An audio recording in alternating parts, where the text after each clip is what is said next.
another review of the season. We're 5 games in. It started already.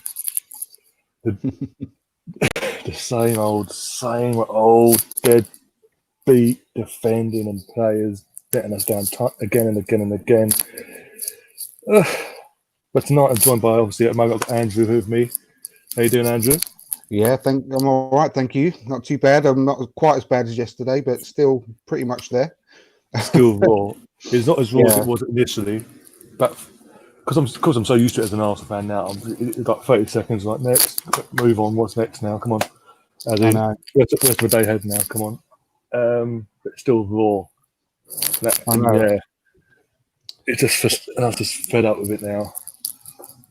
I know. Well, I was on a show straight after the final whistle, pretty much. Well, an hour after the final whistle yesterday, the Arsenal fan circle one, and I dread to watch it back really because I was a bit.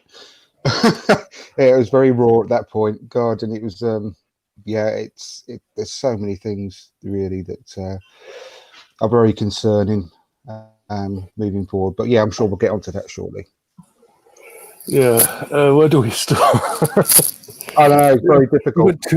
It's not like we were playing brilliant in the first half, but we were 2-0 up, and then they even said we noticed they were struggling with the playing out from the back, from the goal kick, and they didn't. Our players didn't take the initiative. And as much as Emma's got to blame because it's his style, fair enough. He's got to take a part of the blame. But the players on that pitch, they've got to, especially Socrates and Louise, they're experienced enough and big enough now to take responsibility. And I don't know if you've seen, there's a clip now going around where it's a bit further out, and Jack is telling them, don't play it out, hoof it, and they've ignored him. And in 30 seconds later, it was 2-1, they're back in the game. Yeah, I know. Speaking of Jack, what did you make of his comments after the game on Sky, nationally putting it out there that, yeah, we were scared? That's even at 2-0. Well, there's two ways of looking at it. First things first, he's just not protecting the club or the squad from any kind of criticism by saying that. It's just unbelievable thing to say. Second way of looking at it is if it's true, then there's some even worse problems in the squad than I even dare to believe. So either way you look at it, it's an awful thing to say. It's truly worrying. I think it's not something you can brush off, really, that sort of comment, is it? It's very, very concerning. So if he just took it upon himself to say that and it's not true, then, I mean, I can't say he's been in the UK long enough now and his English is good enough now to not have got the wrong word and been misconstrued and all that sort of stuff. So, yeah, there's no good way of looking at it. It's a terrible thing to say. Well, what makes it worse is obviously a couple of years ago we played Watford, and obviously Troy Deeney came out and said, we know this team lacks cojones, as he put it. And we're not, 2 seasons down the line now?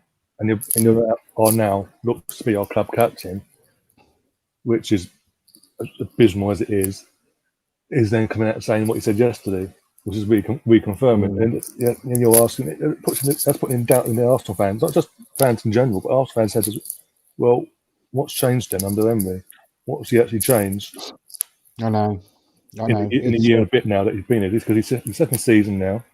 First year it's like, okay, you've inherited the mess that you inherited. The second season now, you had a whole summer.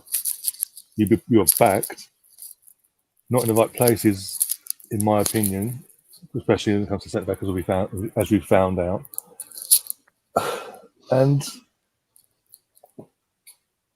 it's not like he's speaking. He's only in English as well, so he speaks different languages as well. So there's no language barrier there. And then Dave also, it just rings home what Alan Smith said during the week. What he's been hearing from the grapevine, that the players don't know what Emery wants of them, and things that. And in that case, the things like that are leaking out before a game, and then that happens. And then to look at the stats in the first 5 games, every team has outdone us when it comes to shots at goal. Liverpool, you can say fair enough, they're at Anfield, they are the European champions, blah, blah, blah, blah.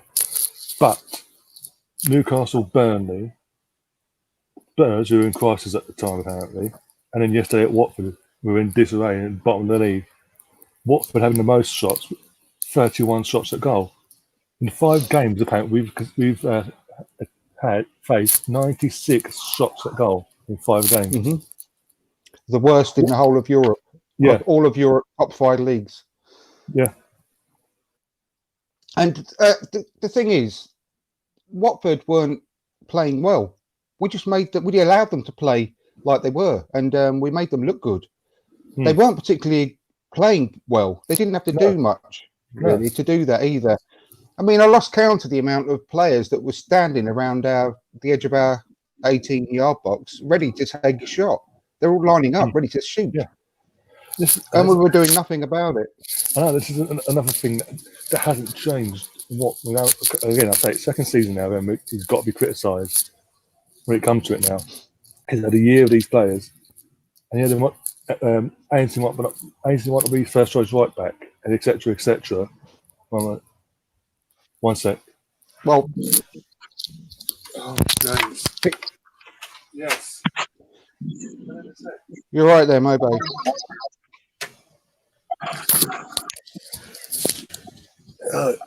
Sorry about that. Mobile gooner. My God. Right. My bad. I'm late. I'm a little bit late. I just got in from work. Right. That's all right. I was just saying, I was saying for my brother interrupted me as well. It's his second season now. He's got no excuse. Ainsley Maitland-Niles, first choice or not, he should be. The whole back line as well. They get to a certain point of attacking us, and every single player in that back four just backs off them.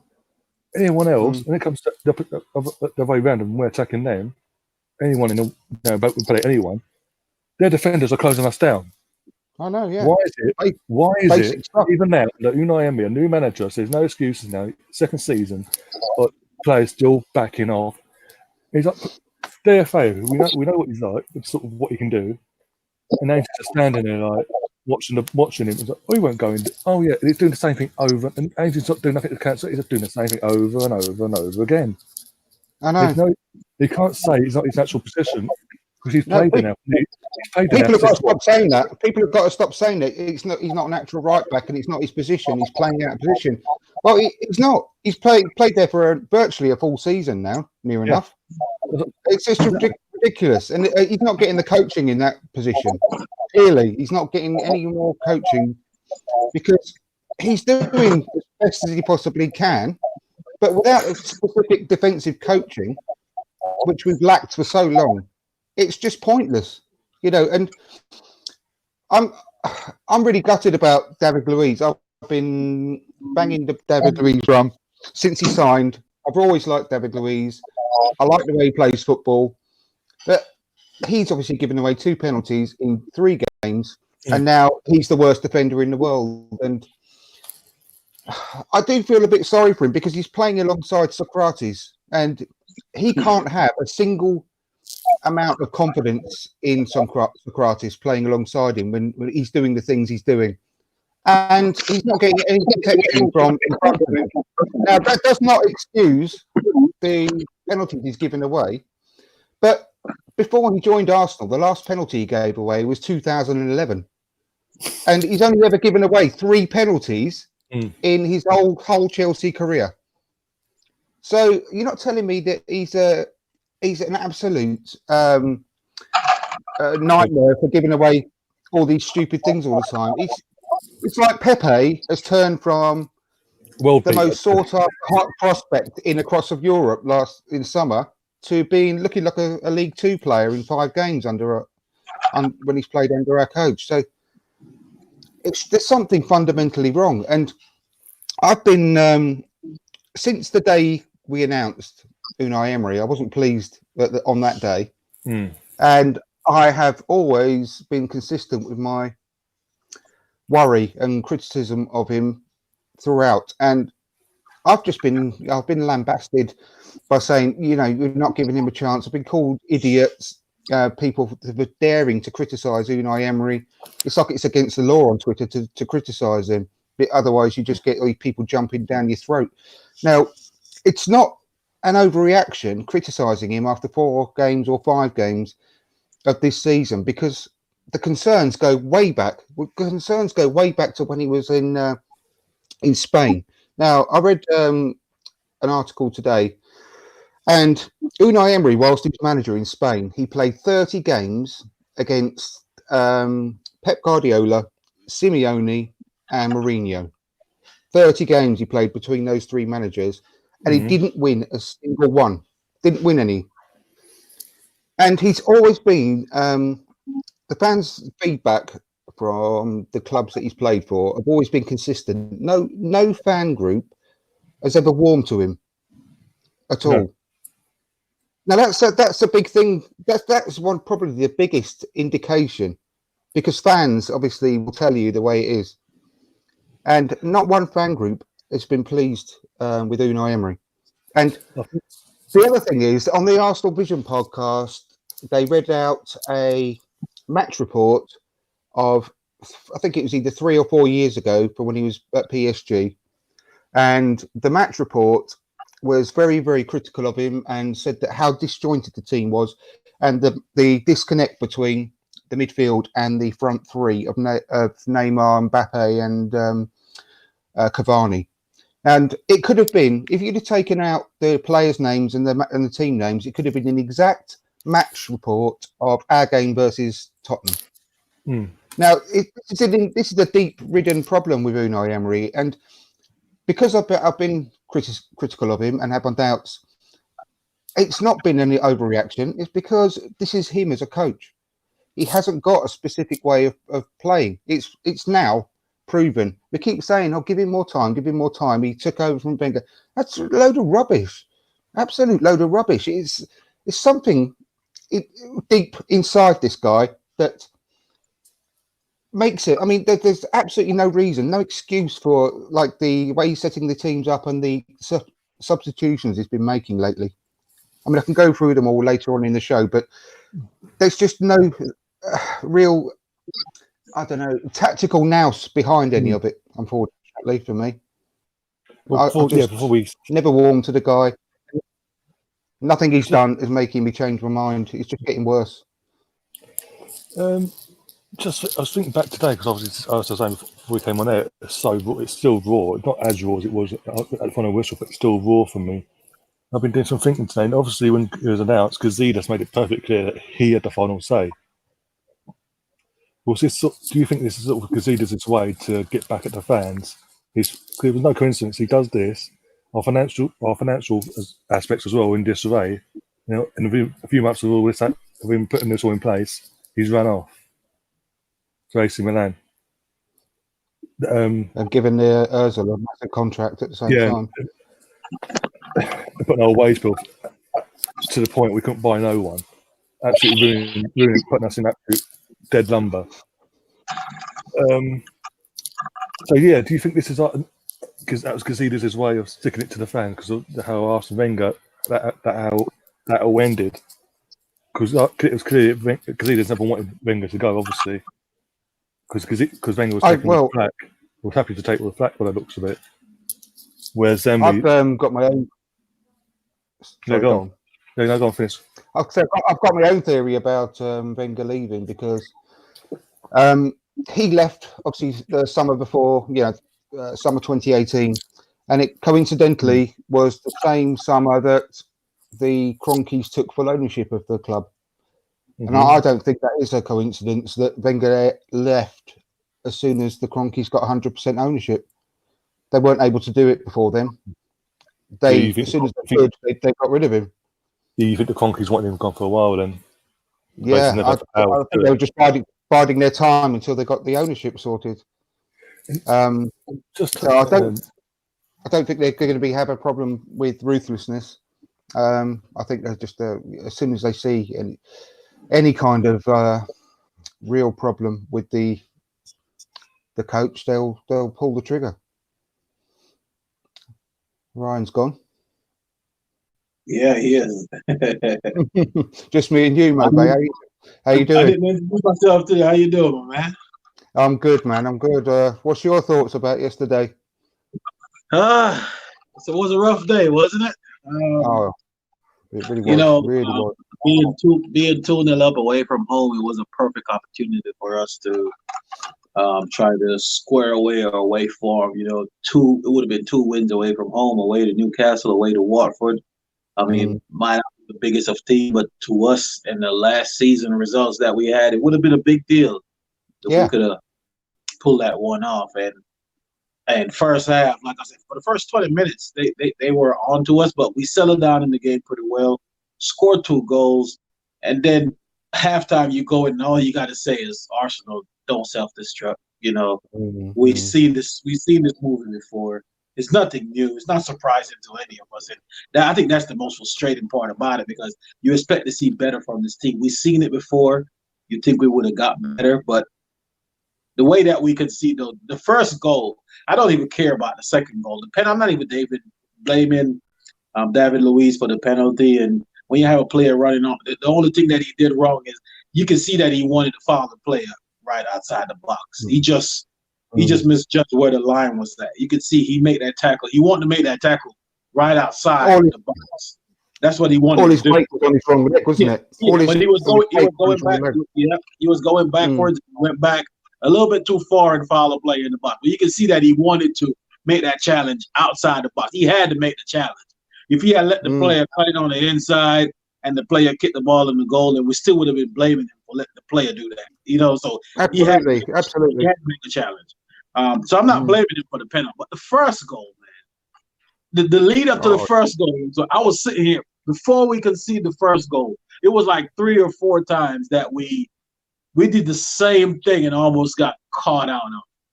You know, Guendouzi almost got caught right before we conceded the goal. We played the ball out to Guendouzi. He lost the ball right on the edge of the 18-yard line, and we almost conceded the goal.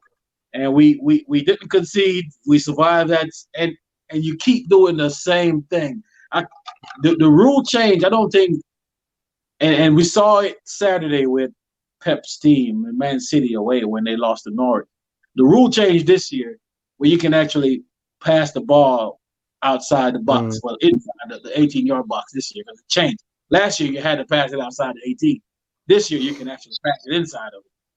I think that is detrimental to the players, the teams that are trying to play out from the back because now you can have teams just cram on your 18-yard box. What you going to do? Leno literally passed the ball to Socrates on the edge of his 6-yard box, like a 1-yard pass. Like, that makes zero sense to me. There's nothing that Socrates could do from 1 yard on the 6-yard box that Leno couldn't do from the goal. Oh, it's ridiculous. Like, why pass it to him right beside you? The player is literally standing beside you, and you pass it to him, and he turns around. It's like children's football when you watch like under 9s or under 8s, and the goalkeeper is a really small little kid, and he hasn't got the power to kick the ball long, and he gives it. One of the defenders kicks the ball out instead. That was a brain dead moment. Mate, and honestly, if you're going to do that as well, why would you use Socrates for that purpose? Why wouldn't you use David Luiz on the other side of the box? Luiz was on the other side of the box free. That's what I was saying. It just makes me just like it just shows you that Socrates has got nothing between his ears. You know, to even attempt. And after we conceded the goal, 5 minutes later, they did the same exact thing again. After we conceded the first goal, the exact same thing. I could not believe what I was seeing. They did the exact same thing. Goal kick, let them spot the ball, pass the ball to Socrates, dead on the 6-yard box line.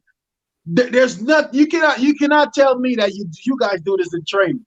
If that's what Emery showed him in training, I'm sorry, but that's nothing.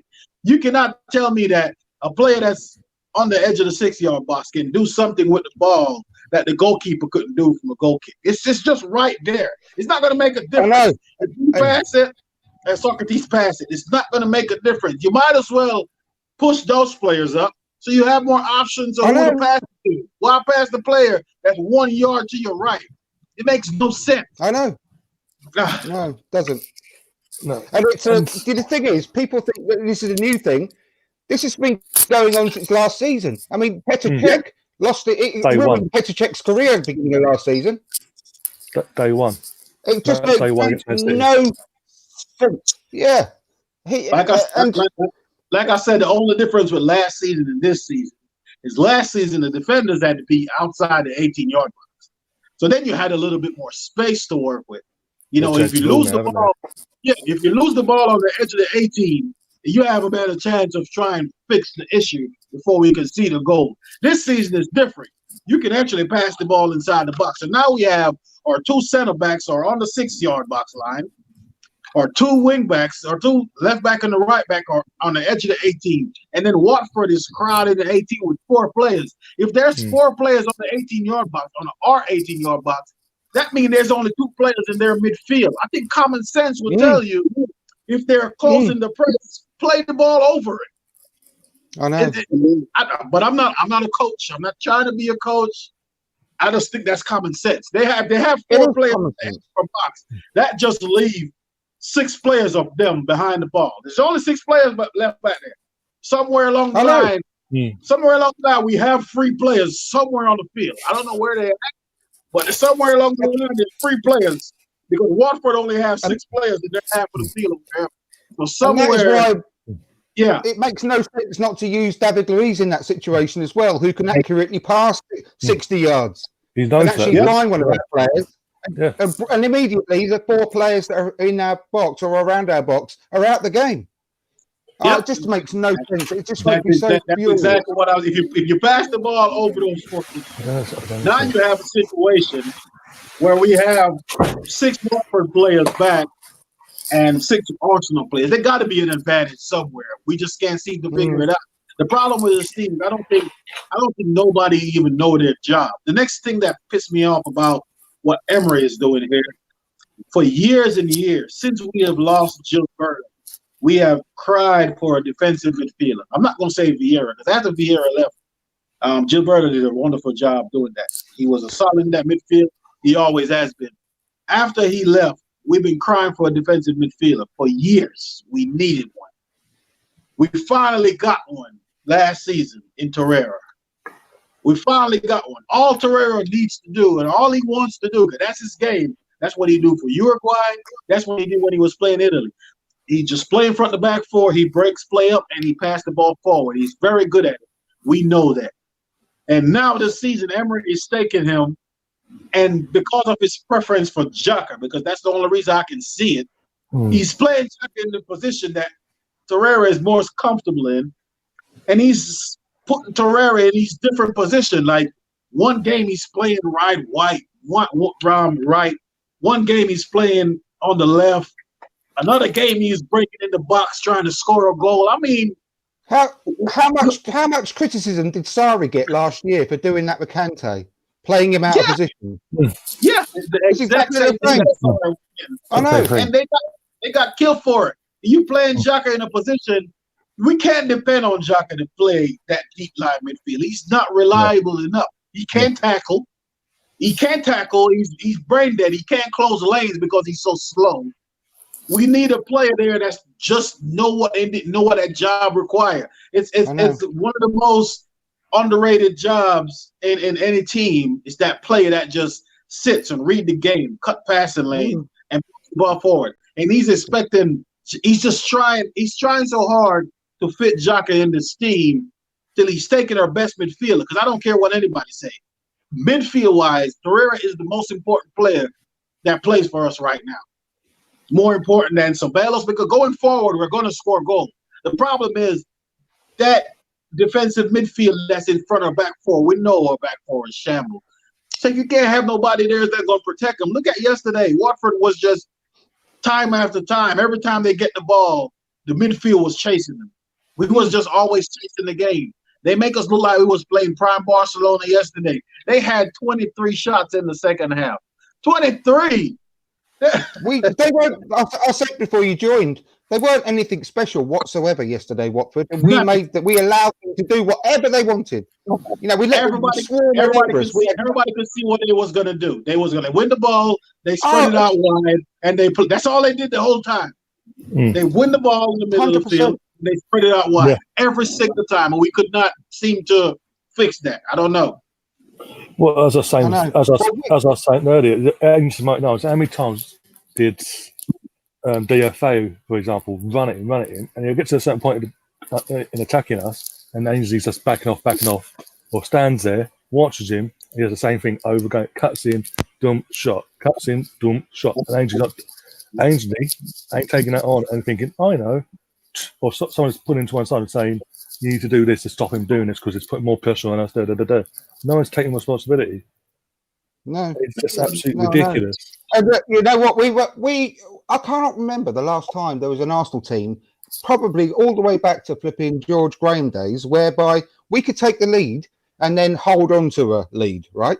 It's been so long since we could do that. We can't soak up pressure and see games out. We haven't been able to do that for years and years and years. But his substitutions. It says to everyone, says to me that that's what he's trying to do. Now we can't do that. We needed to go for a third and fourth goal because that's the only way we can defend is by demoralising teams and making their heads drop so they stop attacking and they think the game's lost. That's the only way we're going to actually win games because we can't hold out, right? So we're actually like a centurion with his sword at someone's neck who's on the floor. And we actually we pardon them and let them live. So we walk off, and then they come up behind us and stab us in the back and kill us. You know, because we let them off the hook. Now that's the way we play in football. We just get 2-0 up. We should have really swamped that and killed the game. But by taking off Ceballos was a big thing yesterday because he was all over the place. When we took him off, we lost all impetus of our play, and it made it 10 times worse.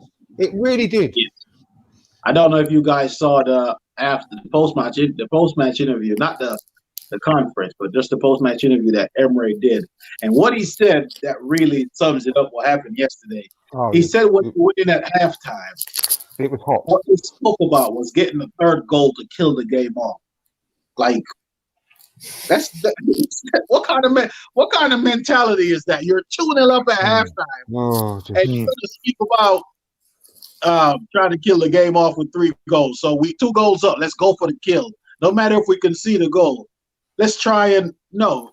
That's not what you do if you're a big team. You're 2-0 up away from home. You stay compact and you start playing counterattack. You got Aubameyang playing up front.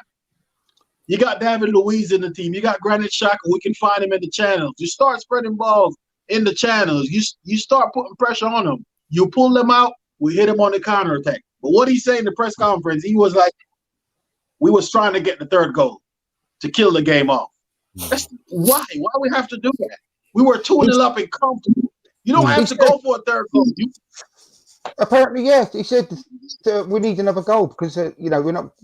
It's not enough. 2-0's not enough at half time. We need another goal. 2-0 is not enough at halftime. We got a bigger issue that me and you know about. Apparently. I know. It's seriously bad. And we were against a team who scored only 2 goals all season. Up to yesterday. It's just so. I mean, it's absolutely embarrassing to concede 31 shots against that team yesterday.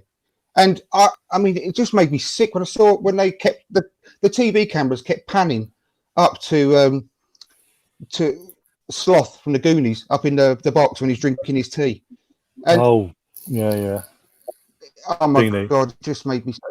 It was just it's just hugely embarrassing, and it just seems like we've just got no clue, and we're going backwards. Is that Colin in the chat? That's Colin in the chat. Yeah. So my guy. He's saying, basically, in his opinion, Emery's done. Oh yeah. He's a safety first man, I'm not. Don't get me wrong. I'm not Emery out. I got a group chat with a couple of guys, and they have had it with him for weeks, and I'm the one that always been, standing up for him. I don't. The problem is I want to give him a chance. And last year I said that, I want to give him a chance to see what he's gonna do. give him that first season, with the players that we have. But this season, man, we have a better team. And with the teams around us, when you look at in the top 6, you look at Chelsea and Manchester United, those teams should finish above us. I think we should finish top 4 just by default. Manchester United should finish above us this season, and neither do Chelsea. We should finish in top 4 by default. But then you look at it, 5 games in, and we still don't know what we're trying to do. We don't know. He doesn't know his midfield, and that's the most important part of any team, your midfield. Yesterday, he made – this is the next thing that I took note of. He made substitution yesterday, 3 substitutions, and you took off 3 of your midfielders. Out of the 4 midfielders that started that game, that's who you took off. 3 I know. In the engine room of the team. That's the engine. The main circuit point. If the engine is not working right, the rest of the team is not going to work. So you made a mistake clearly because you started 4 players in the midfield and you took 3 of them off. Doesn't make sense. It doesn't make sense. You have to have some kind of stability. And the one that you left on for the whole 90 minutes was Granit Xhaka. I know. It says everything to me, really. It says everything. And he's playing Xhaka and Socrates every single game. And there's no repercussions for making mistakes. There's nothing. They get away with mistakes. And no one can tell me that all the other players in fact, I heard on the way home on another podcast when I was driving home today that there was Aubameyang did a interview with a French newspaper after the match, and I don't know whether any of you guys actually heard that, but he's saying he obviously went on about the mistakes, and he said we keep gifting away goals. Now, no one can tell me that all the other players aren't going to be talking behind Xhaka's back and Socrates' back and saying that they cost us again today. They cost us again. Especially Aubameyang. I mean, 2 goals. What more can you ask from him on an away game? And then you get that stupid idiot behind him, just literally gifting away goals. It's like we're playing with a 1 or 2 goal handicap every game. We're starting behind because he's got to be frustrated because this has been going on since he's been here. It's not just yesterday's He's been going on since he's been here. If we don't score 4 goals in a game, we're not going to win. Well, if he hasn't signed his new contract yet either, has he? Him and Lacazette haven't signed new contracts. So they haven't. No. That's worrying. That's certainly worrying. Yeah, that is worrying. He's a striker now. I see people saying that we should have sold him in the summer. People like that makes me so bad. But we finally got a striker that's banging him in left and right. And here you want to sell him because he's 30. He's 30 years old now. Let's sell him because he's 30. People like that deserve Nicholas Bender. I'm telling you, you really deserve. You take away their goals would be relegation fodder if you took away their goals because I think they've created 16 of the last 17 goals between them. I think we've scored. I retweeted something from David Rocastle's son yesterday on Twitter, and he listed all the last games, including the sort of the back end of last season, our running. I can't remember the exact figures, but it's really annoying. But I think we've only won something like 3. Put it on the messages. 3 games out of 16 or something we've won.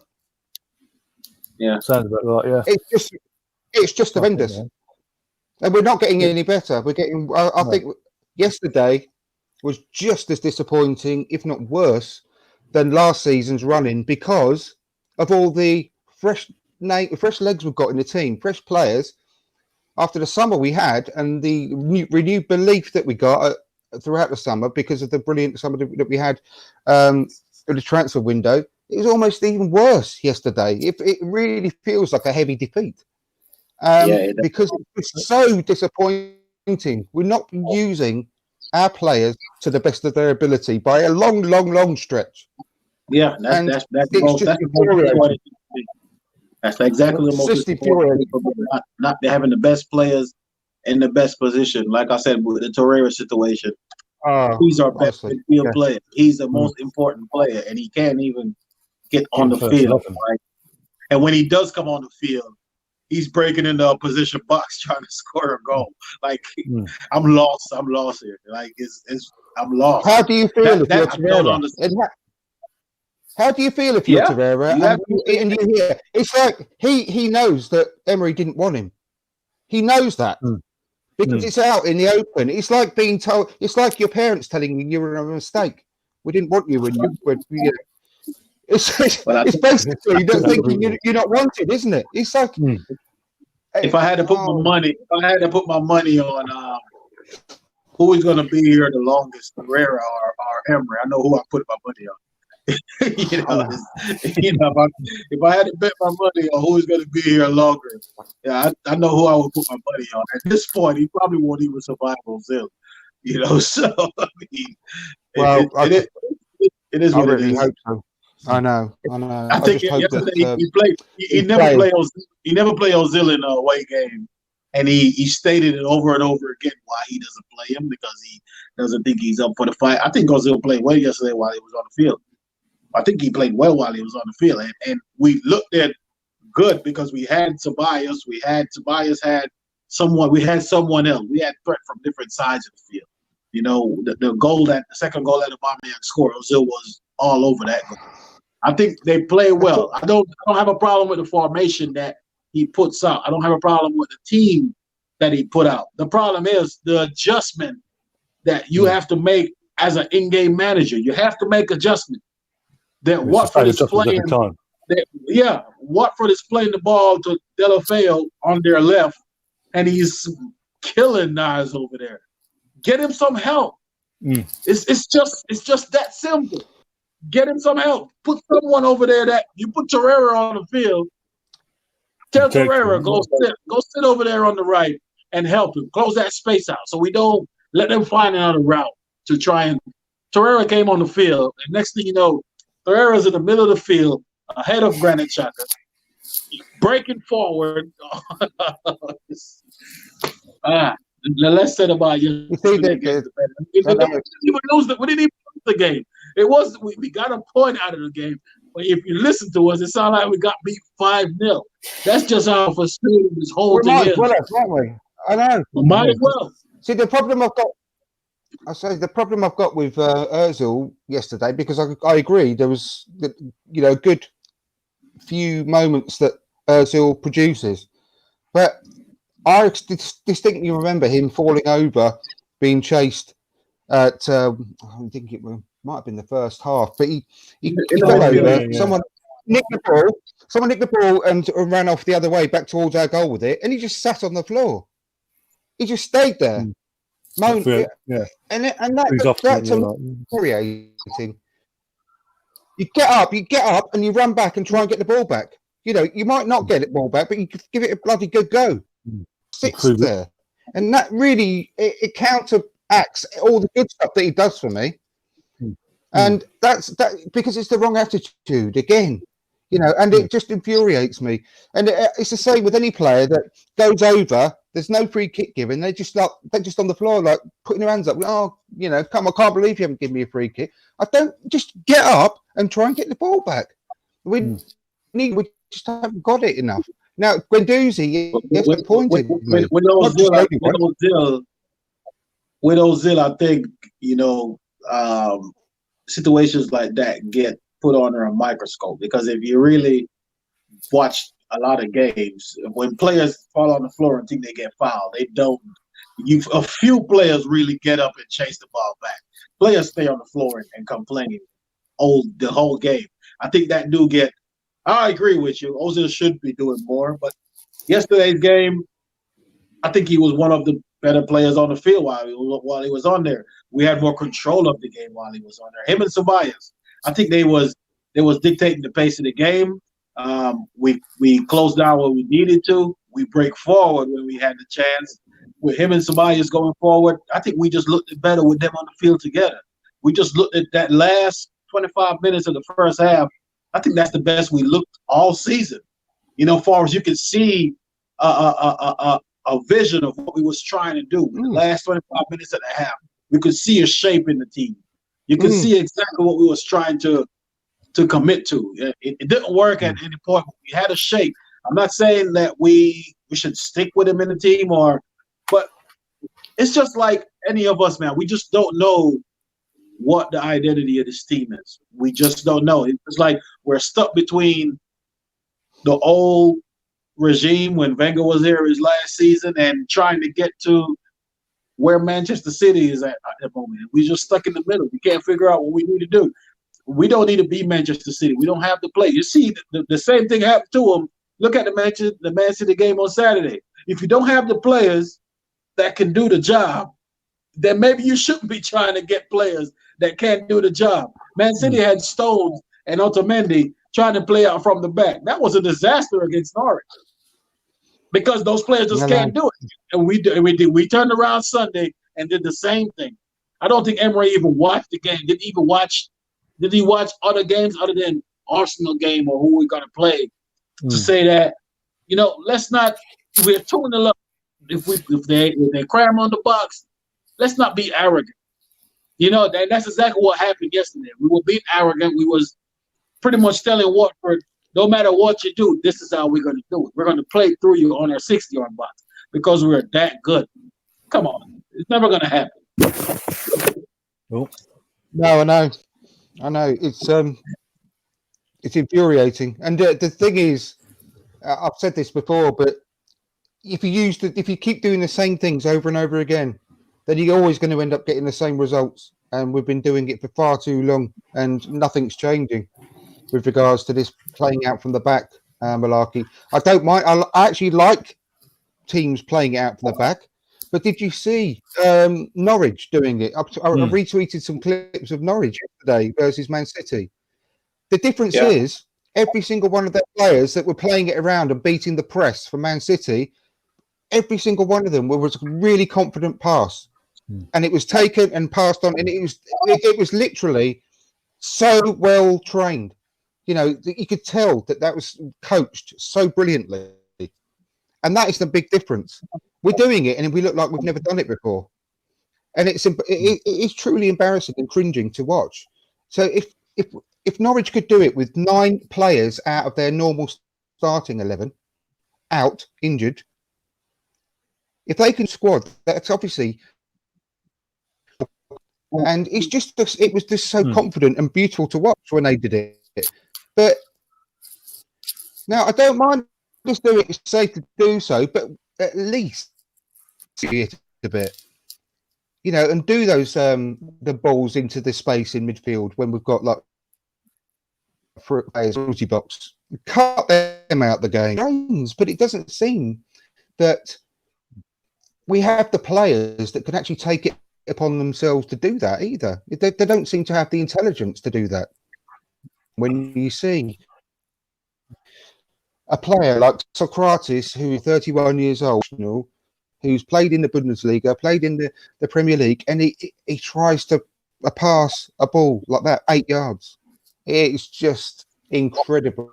It's absolutely incredible. There's no excuse for that. And that is not down to formation. That is not down to anything other than utter stupidity in his brain, because he can't say that, well, the manager told me to do that, told me to play it. He didn't tell you to play it when it's a player in the way who's going to intercept that pass.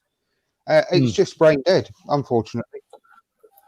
If things don't turn around with Emery, and how long do you give him before Josh pulls plug on him this season? And I'm not in any way justifying him being sacked.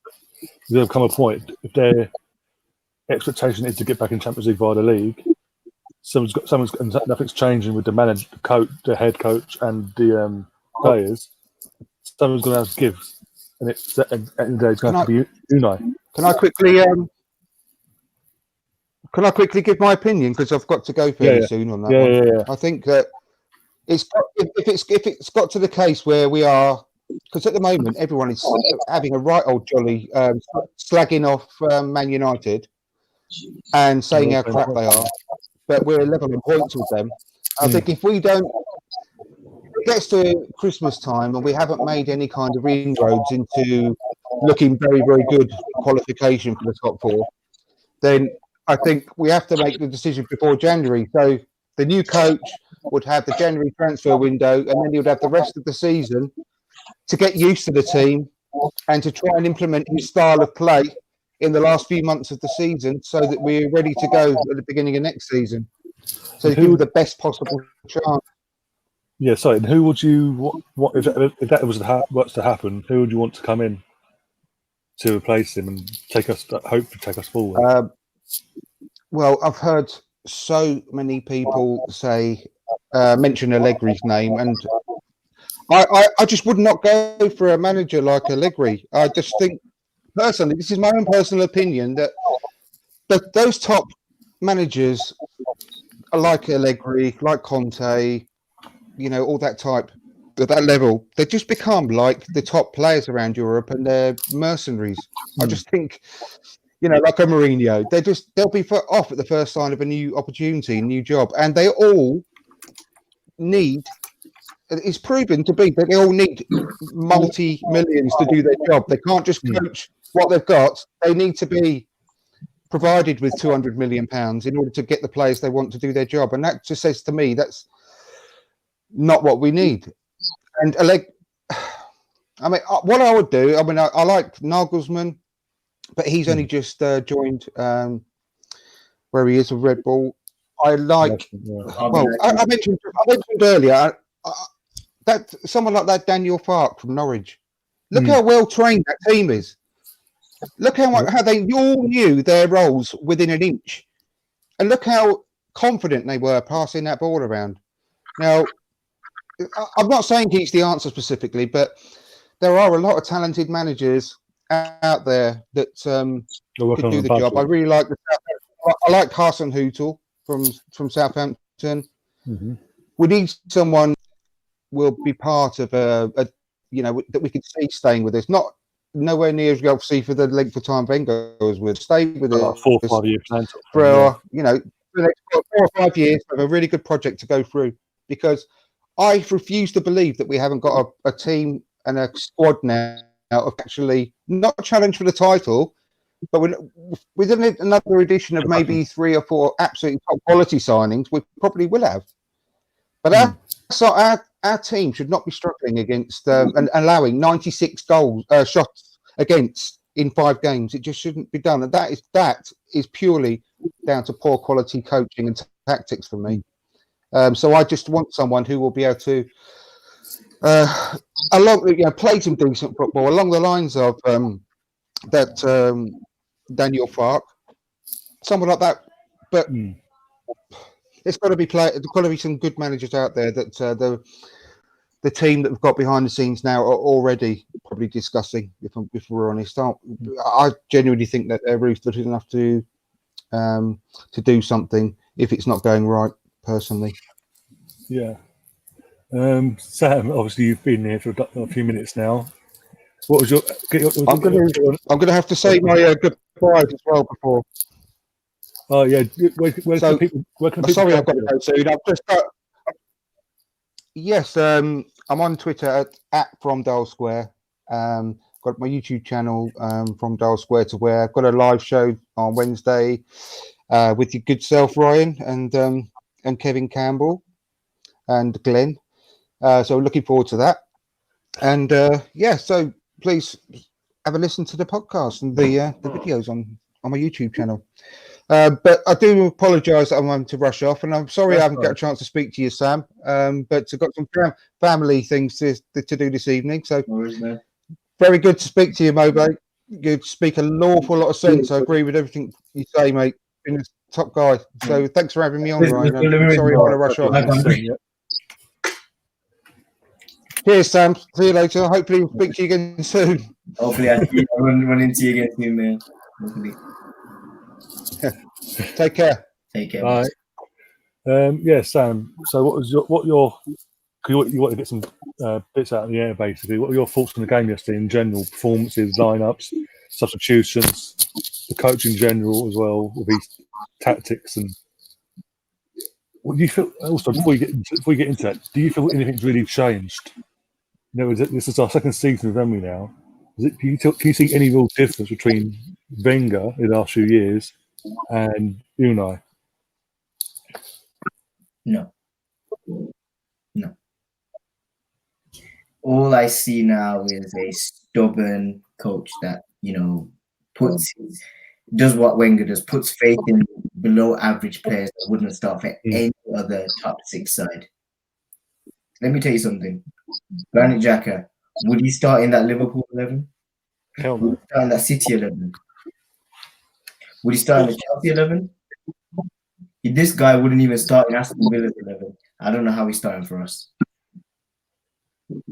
Right? No, you have no idea. Even James was saying recently, maybe this league's too fast for him. This league's too physical for him. In that case, why is he playing? Why is he considered one of our captains for the start, let alone playing? Why is he still here?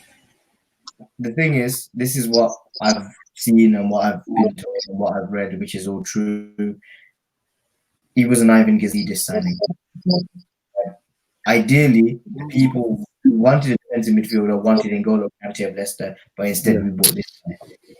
Because of, what was it? The stat DNA. That DNA, which also led to Sam Mustafi as well. Yeah. One thing I want to get off from this, right, is, you know what? I had this campaign last season of walk with Emery, WWE, walk with Emery, and all that, thinking, you know what, this is the man to lead us forward. I'm wearing this Paris Saint-Germain top, and I'm starting to think, I got this on for a reason. This guy went to this club, this is the exact season where Emery had his first season there. It's the exact shirt they had. And his first season there, he messed everything up. They finished second. They finished second, right? They bottled a 4-goal lead against Barcelona, right? A 4-goal lead against Barcelona. 5-1 in the first leg, yeah. Yeah. And 6-0 in the second, yeah. 1 in the second leg, and it was 4-0 in the first leg, right? How on earth do you bottle a 4-goal lead in the Champions League, being a big club like PSG? You can't. And this is when you go back to last season's Monday Night Football. This is what Gary Neville talked about, going that, you get one idea and you work with the players. Playing out from the back, this is what we should do, whatever. But if you, say that I give pressure, just knock it long, right? That's when confusion starts to come in. Yeah. That's when confusion starts to come in, and that's when the players start to think, you know what, I don't know what I'm doing. And then it causes a lot of confusion. The players start to mess up. The players start to mess around.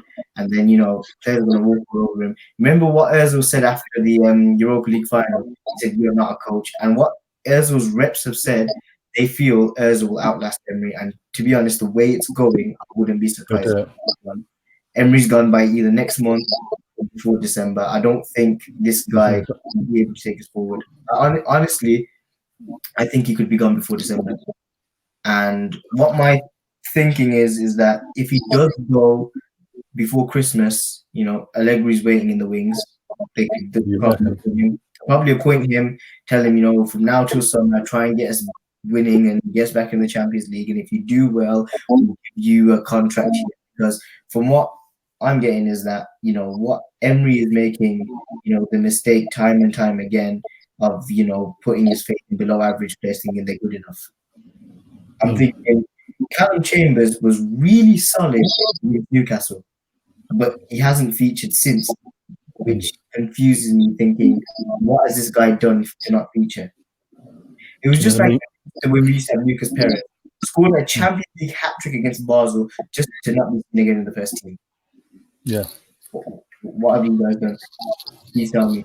And the thing was, I tweeted yesterday, if Bellerin and Holding and Tierney come back, it will save our season. It will save our season if Emery's not the manager. It will save our season. Those three will save our season if Emery's not the manager. Because what I'm getting is the fact that he put Ainsley Maitland-Niles, who's a central midfielder, right? He's put him in a right back position, right, where he's kind of washed up, where he's isolated. I really don't understand why Torreira didn't start in that game yesterday.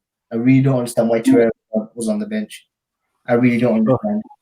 I think Andrew touched on it earlier. It's literally like he's made it publicly clear that Torreira, he didn't want Torreira in the first place. And it's like telling your kid you're an accident, basically. And we're now seeing the reaction of the parents saying he doesn't want you, or never wanted you, and yeah, it's just.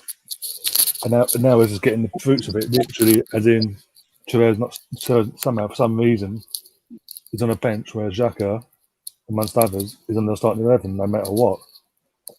See, somehow Xhaka's our club captain. And so before we continue, what was your thoughts when Xhaka yesterday on UK TV live came out and said at half time we were scared? well, at half time, 2-0 up, we were scared. this just tells you. I'm sorry, I don't want that mentality in my club. Full stop. Let alone as a captain. I said it before and I said it again, right? A lot of people doubted the Xhaka signing, right? I was saying at the beginning, yeah, he might be good. But I also had little doubts about him inside. Deep down inside, I had a little doubt that this guy won't be good enough to play for the club. This guy, for some reason, I have the feeling he's not, made for Arsenal. For some reason, I had that feeling when I won the first season. And you know what? I was right. Because he has this weak mentality. I'm telling you now, right? If that same window, if the same when we got Xhaka, right? How come Bayern Munich did chase him, right? If right, you know that in the Bundesliga, if you're a top class player in the Bundesliga, any club, right?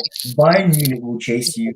Borussia Dortmund will chase you. Bayer Leverkusen will chase you. Hoffenheim will chase you. Right?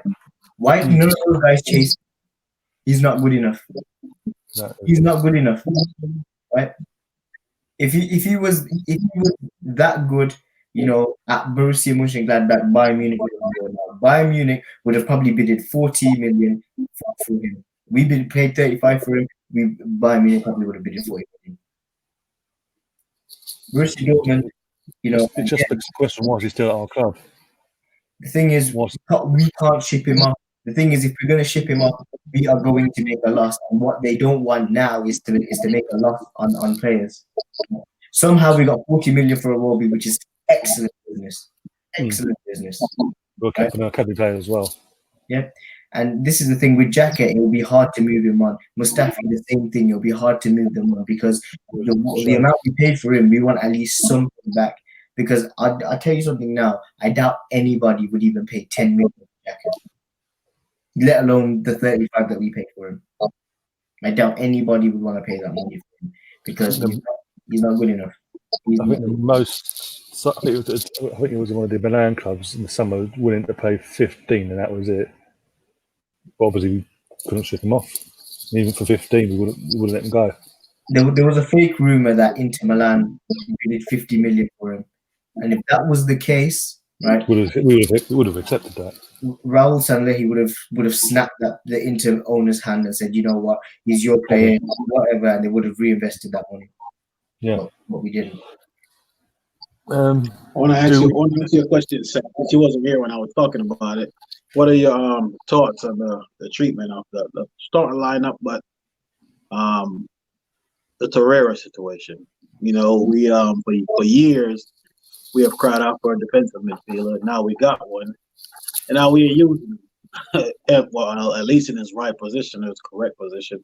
What are your thoughts on that? What my thoughts is that when it comes to that is very, it's very down to the starting. It's about Emery's discipline, really. He thinks, you know what, I can play anybody where I want to play them, and he wants to build this philosophy or pragmatic approach. When it comes to Torreira, he thinks, you know what, Torreira, I can place you here, and you can do it. But I doubt he could. When it comes to Torreira, like he's one of our best midfielders at the club. One of the best midfielders at the club, and he had a terrific performance at the World Cup where his value rose up to 60-70 million. Where there was a lot of clubs that wanted him. Juventus even wanted him. Napoli wanted him, and I don't know why he wasn't even starting. But for me, what that comes down to is what Emery wants, and with Emery, he'd want his captain to be in the side. So then he'd be like, you know what, you're good, but you know what, I'll pick my captain ahead of you, so you could join the bench. I feel like it's the case of what's wrong with the club right now. It's not, you can't blame Kroenke or any of the Kroenkes anymore. Nobody can blame them because we were crying out for winger, and we spent 72 million on Pepe, so we can't blame the club. It's now down to management.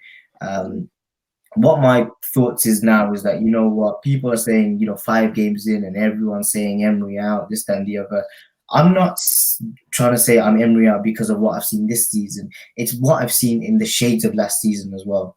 You know, like, we needed, guys, 1 point. We needed 1 win in the last 6 games to qualify for the Champions League. We bottled every single one of them, and Xhaka gave away the penalty against Brighton. Yeah. I think Glenn, I think it name's up. Andrew was saying as well, there's a stat going around, going back on the last season as well, 3 wins in 16 games, in our last 16 games, including yesterday. That's sackable. That's sort of sackable form. That's the sort of form you'd get for a relegation team. We've seen the Watford manager, previous one, just been sacked for a slightly better form than that. The thing is, it's all about, I don't think the board is sentiment enough. They're giving him, you know, they're giving him enough time. They're giving him the resources that he needs, you know, to see what he can do. And if, you know, if it's not working, it's just not going to be good enough.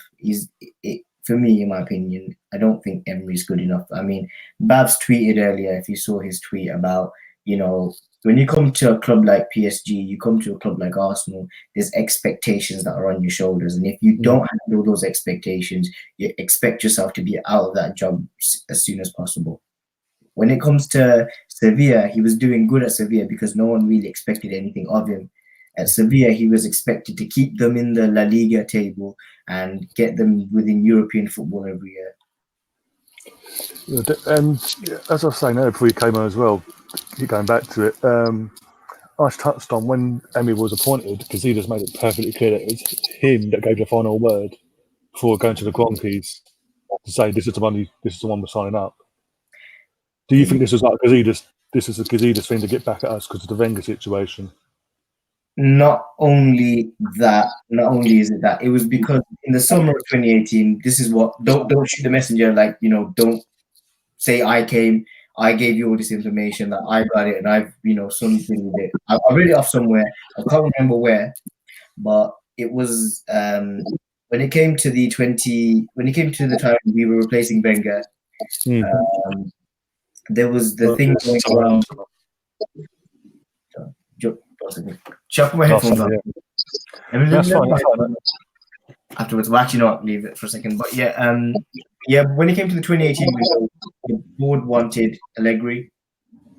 And what was told was that because Allegri said he wanted 1 more season at Juventus, you know, the board were like, they'll move on.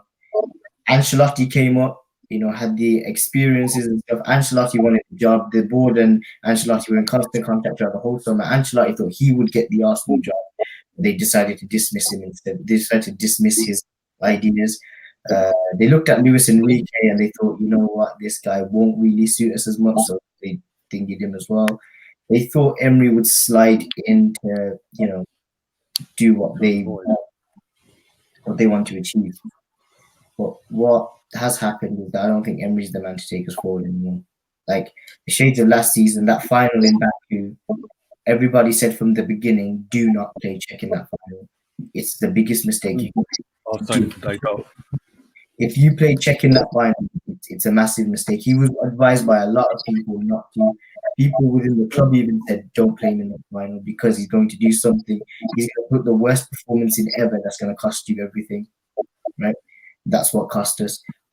I'll be honest with you, and I'll be honest when I say this, right? If we finished 3rd, that's last season, and we lost that Europa League final, I wouldn't have felt any pain. It would not have hurt me at all. I would have been like, okay, we lost 4-1. At least we've got Champions League football this season. We can't even say at least something. We are the joke club now. We have been the joke club, right? And for me, we have been the joke club since 2016. Since 2016, we've been the joke. From when we look at international tournaments, the World Cup of 2018, right? Recruitment has been poor at the club for years. The fact is, France won the World Cup, right? And there was not one Arsenal player within that France team that lifted the World Cup. There was not an Arsenal player there. That tells you a lot. And the second thing is now looking at the club. You know, we're looking at players that need a loan move. Me, Nelson, I think send him on loan again to Hoffenheim. Send him on loan again to Hoffenheim because he was doing good there. So I reckon if they should send him there again. And the thing is, you've got in Nicolas Pepe, and then you just putting him in a position where he doesn't even feel thingy. He doesn't look comfortable. It's because he doesn't have the midfield around him. They don't. With us, our defense is horrible. Our midfield is horrible. David Luiz, why did we sign him? But the thing is, I'm gonna go in on Emery. You might think, you know, it's only his second start. Don't go in on him. I'm going on him as much as I would like, because he's got everything he's wanted. I'm playing like a bunch of donkeys. It's like he's got 11 donkeys on the field, right? And I said yesterday, and I got a lot of stick for this, right? We should just for a game or so, right? Take Leno out of goal and put Martinez in, just for a game or so. Just put Martinez in goal, trial this out, put Martinez in goal, have Ainsley, seeing as we can't have Bellerin back, start Ainsley Maitland-Niles up right back, and put Chambers and maybe someone for the youth like Zach Medley, and then Kolasinac as left back because we got no other choice. In the midfield, put Torreira, Ceballos, and Guendouzi there. And then, because Laka's injured, Nelson, Pepe, and Aubameyang. That front three. Martinez will have his turn. I mean, game's coming up. We got mid game. He's gonna start in the Europa League. The problem is not our goalkeeper. Let's not get that twisted. I don't think Leno is the problem at all. He's a good shot stopper. He was the difference between us losing the game 3-2 yesterday and getting a point. I mean, that last chance that Watford had, that was a great save by him. You know, when he's being a goalkeeper and just doing that, being a goalkeeper, he's pretty good at what he does. He's when he is doing the other stuff that, you know, like just go that big passing the ball to Socrates 1 yard away from him. That's a brain dead moment, but that's just other stuff that he's been told to do. And as an international player, experienced player, you got to be smart enough to not do stuff like that. So I don't think goalkeeping is the problem. I think we have that pretty much covered. Leno is a good goalkeeper. He's going to save us more points than he's going to lose us. And we saw that yesterday. He pretty much gave us that point yesterday from that save, the last save that he made from the Corey. I mean, it was a poor shot by him, but he made that save, and he made a couple more saves during the game. So I don't think goalkeeping is the problem. Martinez is going to have his turn. We're kind of strapped right back right now. We don't really have a choice. We have to play Nas there. The problem is the managers need to get him some help, no matter who is out there. If you put Bellerin out there, if you put, I don't know, Kyle Walker that played for Manchester City, or, you know, Juan Basinga that played for Manchester United, if you don't give them help with the winger that's on form on the day, everybody's going to be exposed. It doesn't matter who played right back. That's just the way it is. You know, you have to set your team up in a way where you give them some help. What you do, and I'm not a coach by any means. I never coached a team before, but I watch a lot of football. And if you have your right back and there's a winger out there that's going to torch him, and you know that winger is on form on the day, one of your midfielders got to drop in. That way you cut his option out of trying to cut on the inside. If you have two players out there, you have to go down the field. Your right back will know it. He's only going to go one place. If he gets the ball, he's only going to go down the line. It's easier for him to cut out whatever it is to get a tackle in, because he's not going to come on the inside because you have help right there. We did not do that at no point yesterday. One player go over there and help Niles. Not at no point. I don't care if it's Bellerin over there. I don't care if it's Holden. No matter who is over there. If you have a winger that's on form, that's coming towards you like that, and you have no help whatsoever, it's just going to be like that. You're going to look stupid. I'm not blaming Nas for what happened yesterday. I'm blaming Emery for the changes that he made, his failure to make adjustment. And you heard, I hate to bring him up on the show, but you hear Spurs fans complain about this all the time, about Pochettino and his in-game substitution and his in-game recognition of when they're having problems. You know, you're a good coach until something happens that doesn't go towards your plan that you started at the front of the game. You know, at minute one, you had a plan, and it's working perfect.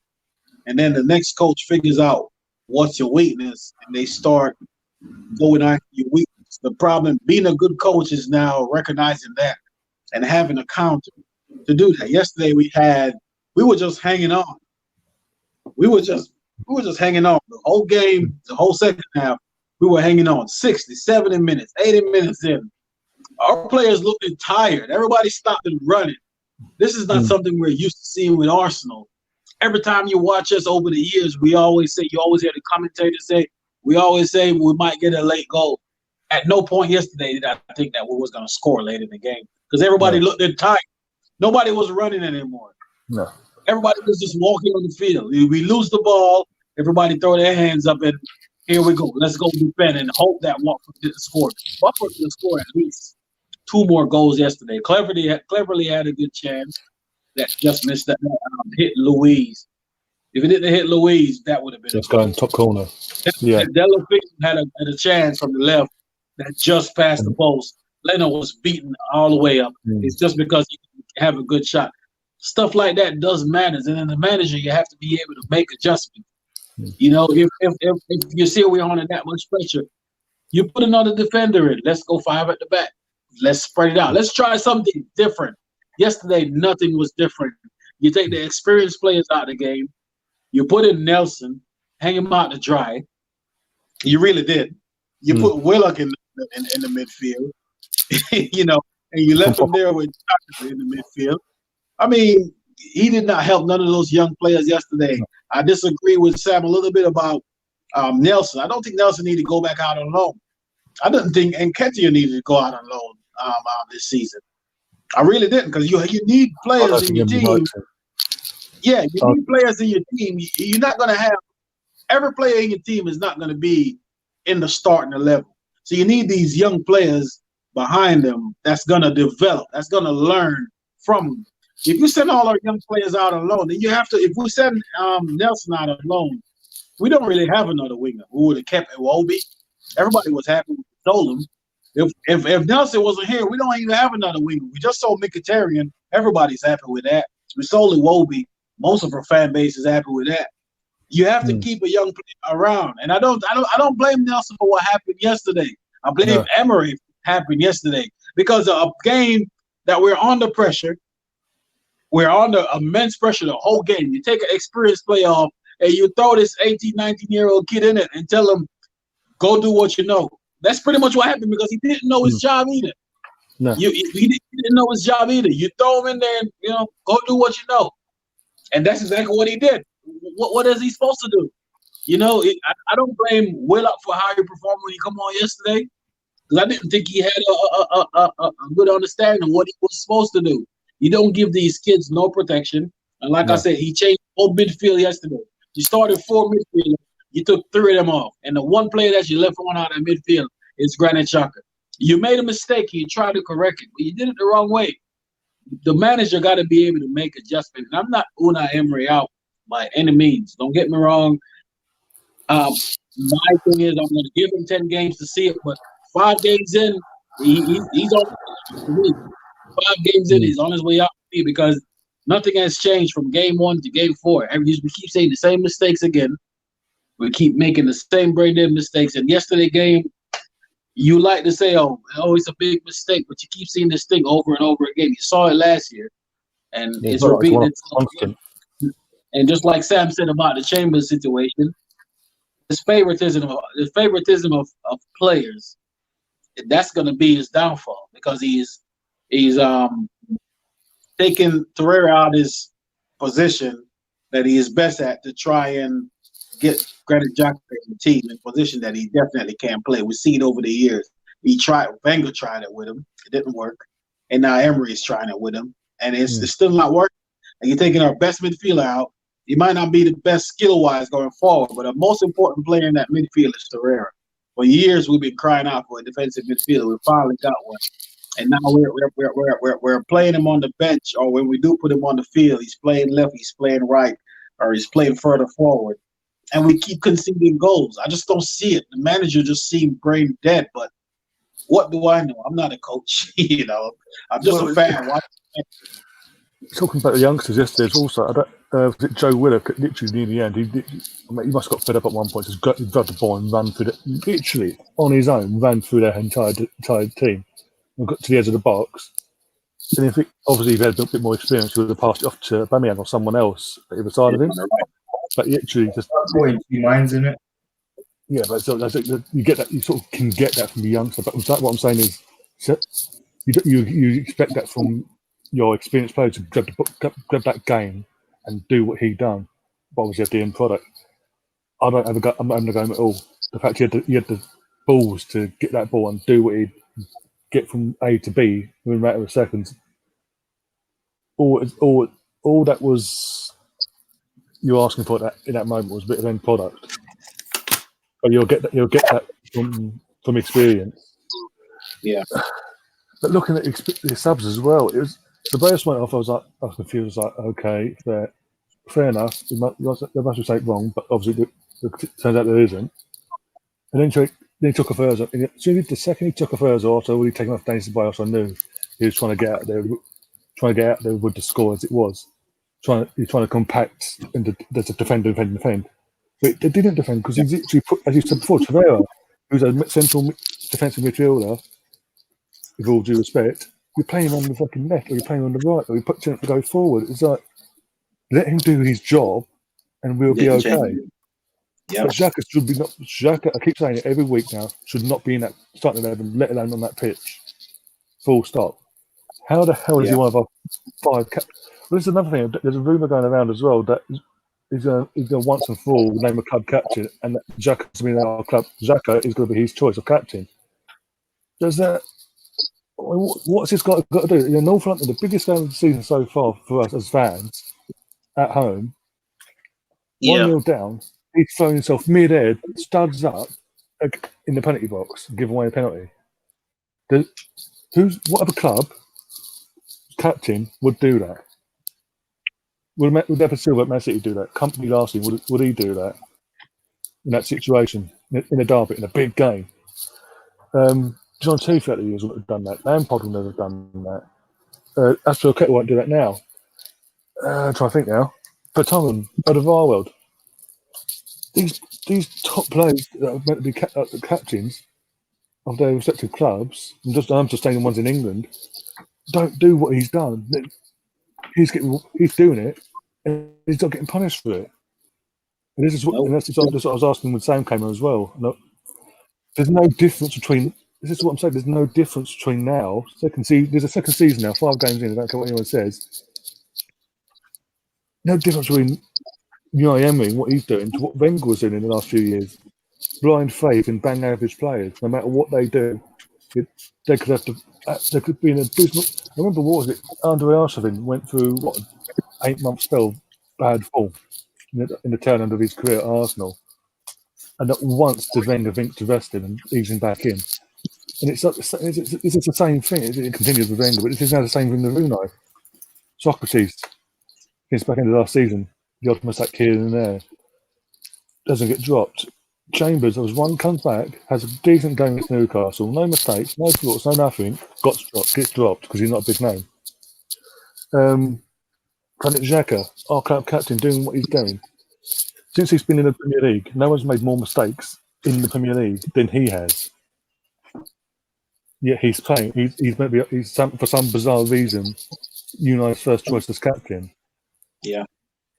Just because you're captain in Bundesliga at Mönchengladbach doesn't mean you can step up and be a captain of a club in Europe, as what we're meant to be. I'm just sick of it. I want change with Wenger. I want to change it.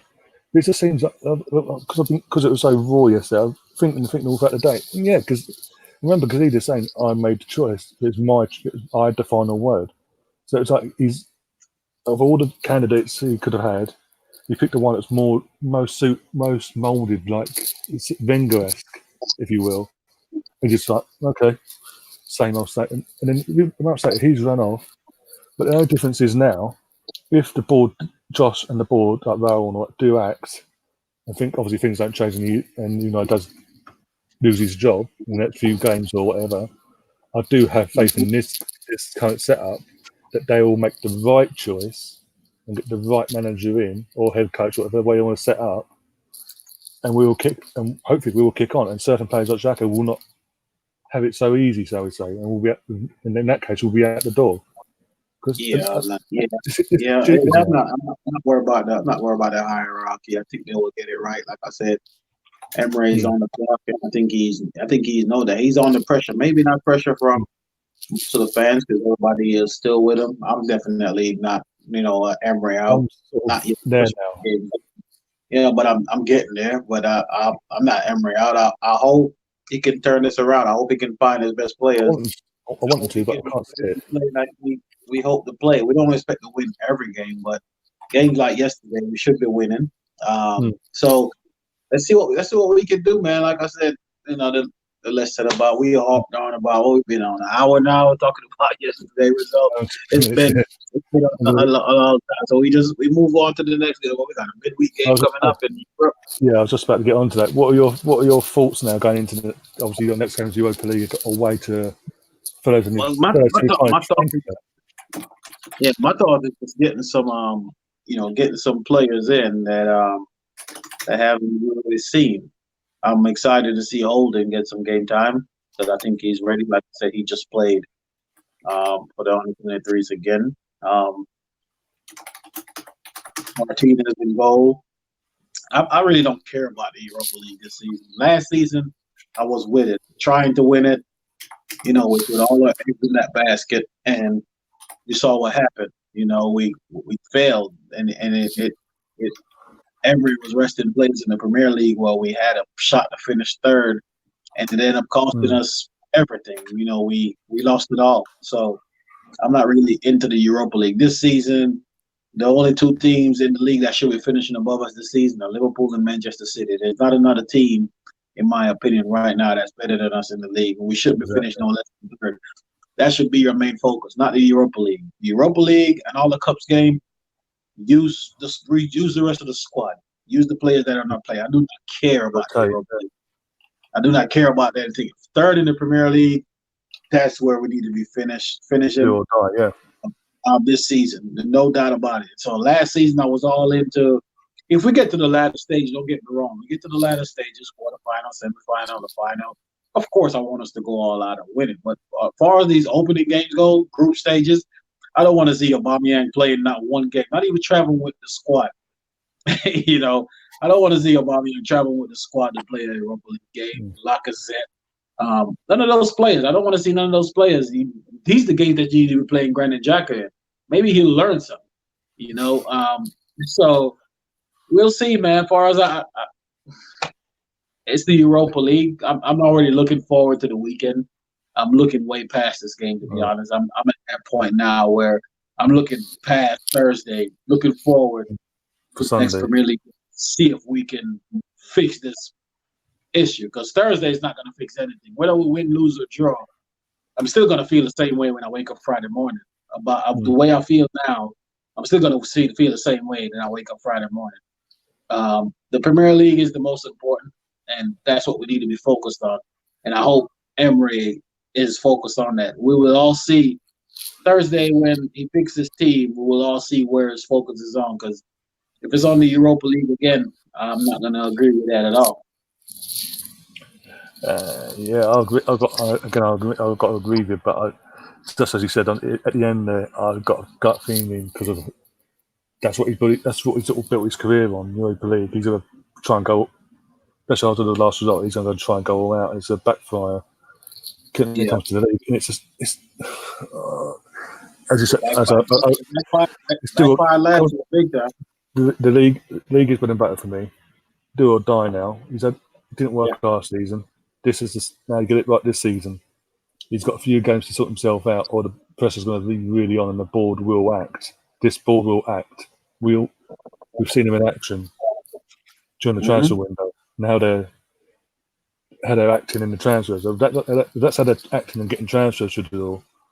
Imagine what they're going to do, get people out the door that are not doing what they want and getting results that are needed. Yeah.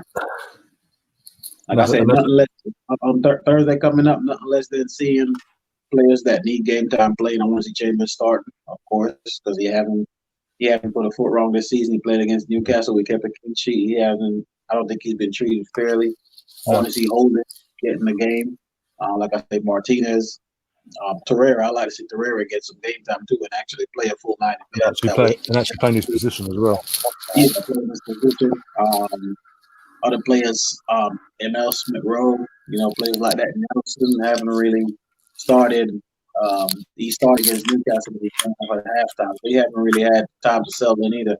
I want to see him play also, but players like Saka, you want to see them get better. These are the players that I want to see. Martinelli, these are the players that I want to see play in this Europa League. None of this mess with our first 11 players playing Thursday and trying to go play Sunday. We have to put everything in this Premier League. And at the same time, we can use this competition. If we can use it to our own benefit, give these young players some chances, because we see that we will be stretched when players get injured. We will be stretched, and we need these players up to speed, ready to go. Just put them in the Europa League, let them get some confidence, let them get 90 minutes in the game. But I care less about the Europa League. My focus is on the Premier League. Like I said, there's two teams that's better than us in the Premier League right now. That's Manchester City and Liverpool. We should be finishing third. If we finish this season, I'll be a happy camper. If we don't finish in the top 4 this season, Emery is out for me. And I already said that on if he lost, that's if he lost that long. Yep, I said it on the show over there at Cannon Footer with Alex and them boys, and I said the same thing. If we don't finish top 4, there's not another season for me. He's got to go, and he's probably got to go before then. If he don't change what he's doing now before Christmas, and we look like we're not going to finish top 4, then we have to make a change. He's not Arsene Wenger by any means. Arsene Wenger was here for the last couple of seasons because of the respect that we have for him around. He built up the first 10 years. Yeah, you don't just fire a manager that did that much for us. He pretty much took us from 1 point, and I know we were successful before him, but he pretty much changed the club. He was a furniture in that club, moving to the Emirates Stadium, staying with us, and he did a lot for us. So he was here out of respect, and we respected him, and he got his time. Emery don't have that kind of credentials in Arsenal. If we got rid of Emery today, some people would be upset, but I guarantee by December, nobody will be talking about Emery again. No. Nobody will be talking about him again. So, he doesn't have that credential that Arsene Wenger has. So you have to try and prove himself right now and see what's going on. So, like I said, I don't really care about the Europa League, but whenever Arsenal play, I'm still looking forward to the game. So hopefully we can get a win. Hopefully we can see some new faces, and we move on to Sunday, man. Sunday is the big game. The Premier League is what we focus on. So on to Thursday, then on to Sunday, and see if we can get back on track. That's all I'm worried about. Sam, before we wrap up, what are your thoughts looking forward now to Thursday and then Sunday against Villa? Yeah, sorry. One thing I've just read. I've just read this from someone on Twitter that the Villa game is going to be pinnacle. Should we not get 3 points against Villa? I don't think it gives Emery much. It gives him any reason to be still at the club, because then we'll be heading into October. Then we'll be heading into November, where the season really starts to kick in, and where this is the point where we need to start winning, where we need to start picking up points. If we don't pick up points now, we're never going to pick up points, and we're going to end up falling behind. And one thing I always say is this: you can say to me, it's 5 games in, Emery can take us. But I agree with what I can't pronounce your name properly, so I just call you Mo. What Mo said was that about if Emery doesn't get us into the top 4, that he will change managers. I agree with that, but also disagree. He's had the money spent. The players he needs to get the players galvanized and get them to regroup and tell them, let's go again. And if he doesn't do that, then he'll be gone. But I'll say this now, and I'm going to say this.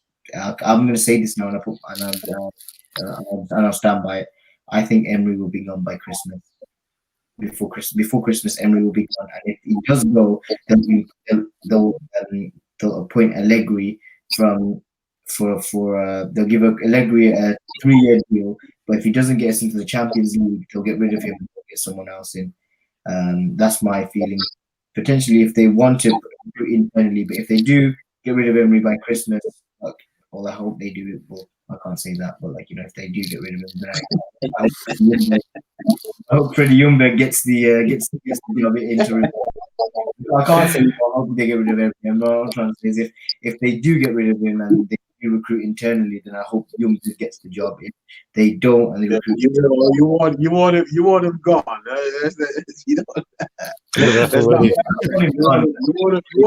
It's okay to say it. You want him gone. It's all right. I was doing this walk with Emery campaign since last season. Ryan would know about it. I used to be like, WWE stands for walking with Emery, because he used to have a bias. They used to come on the stage and be like, WWE stands for walk with Elias. Who wants to walk with Elias? And I was like, yeah, who wants to walk with Emery and WWE? That failed now that Emery's doing what he's doing. The fans have turned. It will get nasty. You think Paris Saint-Germain was bad, right? The way that the fans treated Emery there, Arsenal is 10 times worse. I tell you this now. You think that the fans will think you'll have planes going Emery out. You'll see Emery out campaigns everywhere. You'll end up seeing you'll end up seeing someone at WrestleMania next year holding an Emery out sign. You'll probably watch the Super Bowl in America. I'd love watching the Super Bowl. I don't care who plays in the final. I will stay up till 4 a.m. in the UK just to watch that. And you'll see someone holding an Emery out sign. You'll probably see, people going to the League Cup final holding an Emery out sign. It's all gonna kick off. But one thing I will say is that it could be over for him. You think about what's your thoughts? What you want to see in the on Thursday in the Europa League? What's your team thoughts on that? I think, like you said, start with the kids. I don't want to see Lacazette or Aubameyang anywhere near that. Lacazette's out till next month anyway. I mean, yeah, I don't even know Lacazette's out, but I don't want to see Lacazette or Aubameyang participating in that competition at home. Them two have simply carried us. Yeah, just a tad. They simply carried us. But yeah, I think it's the perfect competition to have, Granit Xhaka play and our Papa play. These players, they're experienced players, so they should play with the kids. Maybe they'll learn something. Granit Xhaka should be starting on Thursday. That way, we know he's not going to start on Sunday. Same thing. Same thing with Papa. I agree with that. I 100% agree with that, boss. Yeah, don't get me wrong. I have no problem. Papa is my guy, man, and he's a good defender. What we're trying to do right now, he's just not up for it. He's been making mistakes. I think he needs to play in this competition too. I think he needs to start every game in the Europa League, start all the cup games, just like Granit Xhaka. Like I said, I do not care about the Europa League. Last year, I was all into it. I wanted to win our first European trophy in a long time. I was all into it, and you see the disappointment. We throw our league form out the window, sacrificed everything for this, and you see how it turned out. This season, I'm not falling for that at all. We need to finish in the top 4 in the league, and if we don't, it's failure for me. So, like I said, those players should be in there. You got to have a mix of experience and playing with the kids, but players like Granit Xhaka should be starting. Papa should be starting. I don't know what we're going to do with the wingback position because we don't really have no options there now. So that's going to be an issue. So we'll see how it goes, man. We'll see how it goes. Hopefully we can get some players back. Hopefully Bellerin can get a couple minutes in the game, 10, 15 minutes maybe. Tierney, same thing. Hopefully Holden would start this game because he played like 5 games now for the under 23. So fitness-wise, I don't think he has an issue. So should be good to go.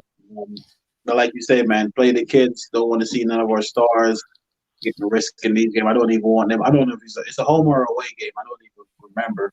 But if it's an away game, I don't even want to see them traveling. So it's all about Sunday. It's all about Sunday. The Premier League.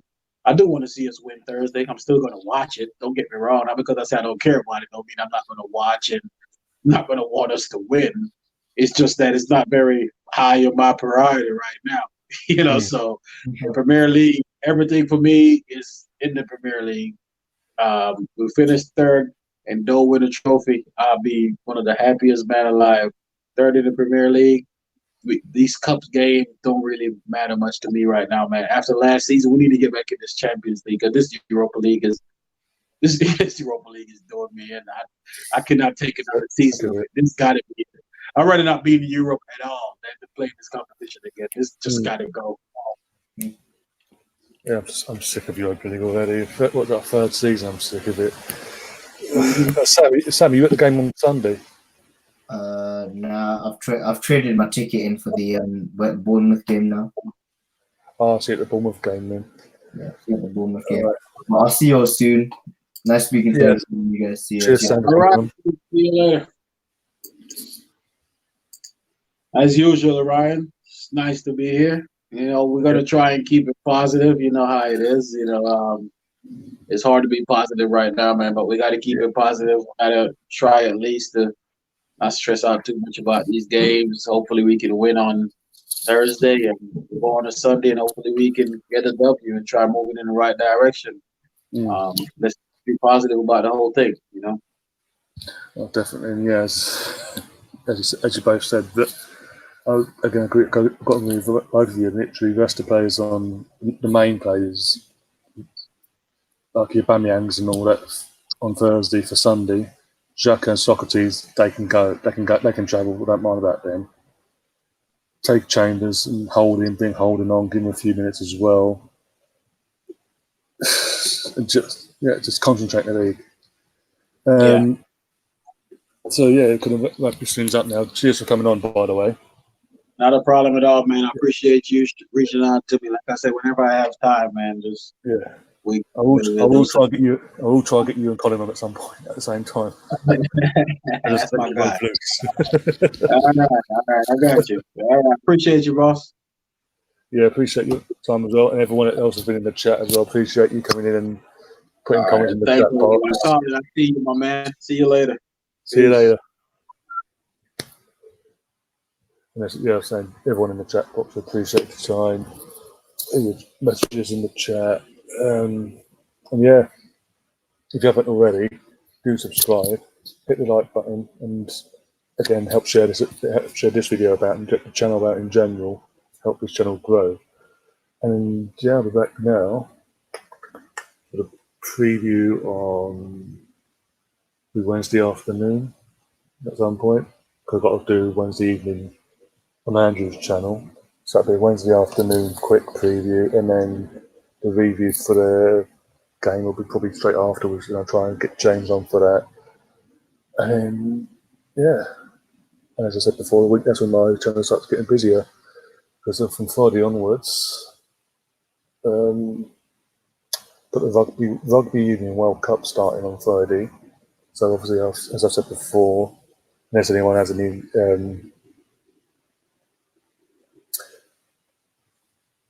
connected to it, basically, I'll be doing all the live streaming, so to speak, watch-alongs for the home nations when they're playing their games in the World Cup, until obviously they're all out, and then that's it, sort of thing. And obviously the final, no matter who's in the final, I'll do a live stream for that. And I'll try and, as well, when it comes to the Arsenal side of it, any games that I can do watch-alongs on, if I'm not the game, I'll try and do them on here, do watch-along, get a guest on. So we go from that. And the preview for the video game will be out on Friday as well. And the review will be either Sunday night or Monday evening, to be confirmed, the guests and all that. And until then, let's enjoy the next few days and up the Arsenal, basically.